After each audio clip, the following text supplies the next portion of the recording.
चीन में कोरोना से मची तबाही की वजह से पूरी दुनिया अलर्ट मोड पर आ गई है। नए साल के जश्न से पहले मरकजी हुकूमत भी लोगों को आगाह कर रही है। रियासतों के लिए एडवाइजरी जारी की गई है। साथ ही ऑक्सीजन और वेंटिलेटर के इंतजाम पूरे करने को कहा गया है। लेकिन इसी बीच एक डराने वाली खबर सामने आई है। कोरोना के नए वेरिएंट की दहशत के बीच आगरा में कोरोना का एक मामला सामने आया है। जिस नौजवान में कोरोना वायरस की तस्दीक हुई है, वो 2 दिन पहले ही चीन से आगरा के शाहपुर वापस लौटा था। चीन से वापस आने के बाद नौजवान ने एक निजी लैब पर कोविड की जांच कराई, जिसकी रिपोर्ट पॉजिटिव आई है। रिपोर्ट पॉजिटिव आने के बाद मकामी इंतजामिया की टीम अलर्ट मोड पर आ गई और फौरन रैपिड रिस्पांस टीम को मुतासिर के घर में आइसोलेट कर दिया गया।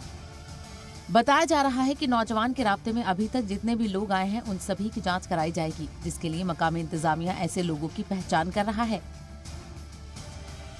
ऐसे में बड़ा सवाल यह है कि अपोजिशन के मुतालबे के बावजूद चीन से आने वाली परवाजों को लेकर सरकार क्या इंतजाम कर रही है। ब्यूरो रिपोर्ट, जी मीडिया।